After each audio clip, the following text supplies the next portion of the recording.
I want to pivot just a little bit. Dr. Mohler, I'm going to come to you. So we were headed towards a contentious convention, it seems like, before COVID hit. There's been accusations of liberalism, usually coming out of conversations about race. We know everything's not a slippery slope, but we know some things are slippery slopes.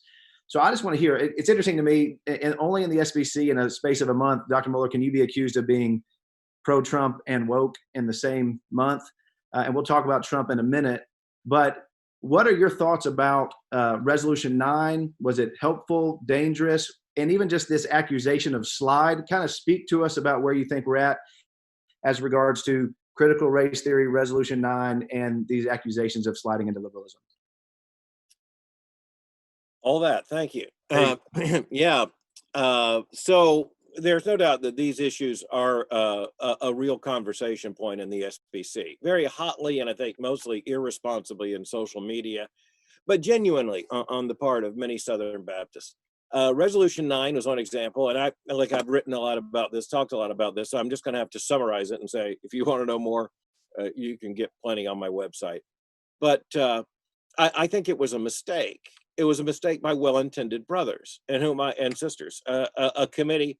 I'm not doubting their conviction nor their good heart toward the SBC. It's just that even as a former chairman of the resolutions committee, I just don't think the SBC should be dealing with a resolution like that or a resolution that's going to divide the House as it did. And two things here. Most of the people who voted either way on that resolution had very little idea what they were voting about and said so. That's just not healthy.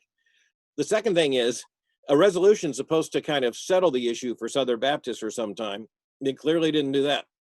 And so I think that you have to go back. This is just so big to talk about, but I think critical theory is one of the most dangerous intellectual realities in the world today, because it comes from a Marxist context that reduces everything to material expression, and everything's in a context of radical critique, which is trying to undo the civilizational structures. Now, I think pastorally and apologetically, I certainly want to understand it, and I've been dealing with this ever since I first confronted it when I was 18. And not, by the way, related to race, first of all, but first of all, related to, so it was white liberals as professors who were talking to me about this very, very clearly. But critical race theory emerged from this and all the rest. Now, it would have no power in society if there were not a moral urgency behind it to which we must pay heed. This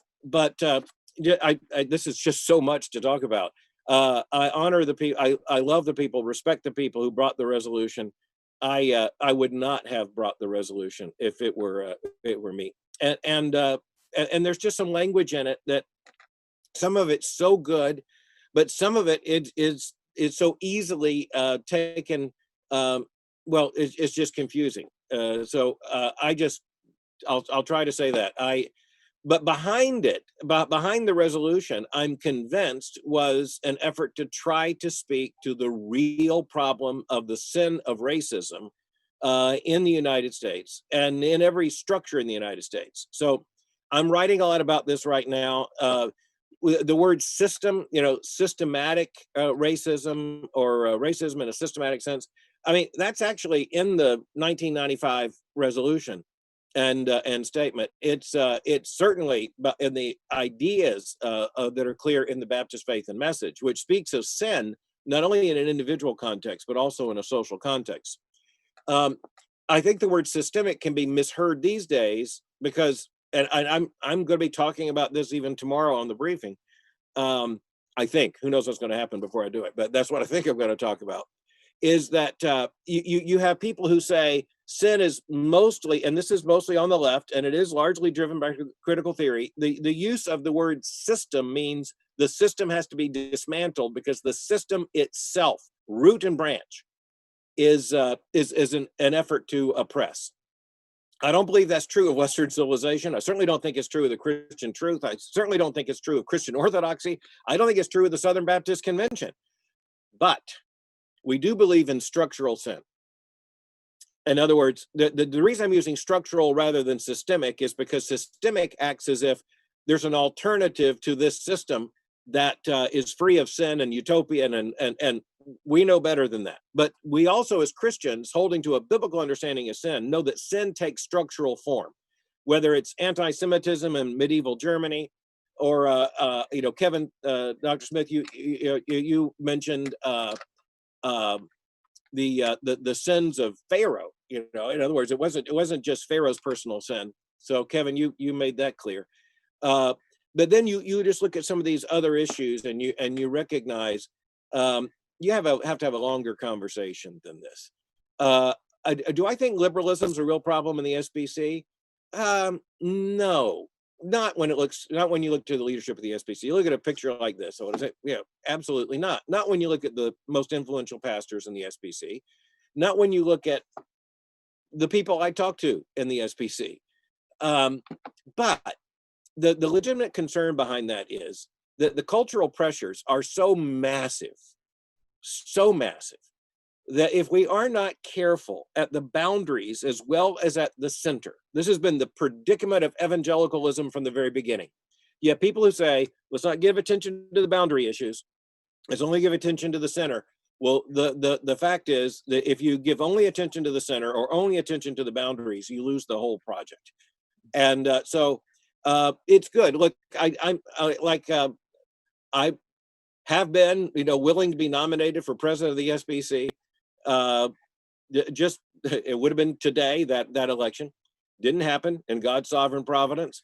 But my heart intention is still very much there. I think even on the floor of the SBC, we just haven't had, for instance, a really clear affirmation of biblical inerrancy. It's not because the people on the platform aren't enthusiastically and totally committed to it. It's just that we kind of said, okay, we dealt with that back in 2 decades ago. We don't have to deal with it now, but we do. We do. And exclusivity of the gospel, the power of the gospel, all this, we just got to be clear about this. And we're mature enough, we can have these discussions. But just to finish this, and I'm sorry, Nate, you gave me so much at one time, Right. but the resolutions process of the SBC is not the best way to have a conversation. It should be the product of a conversation. It's a lousy place to begin a conversation.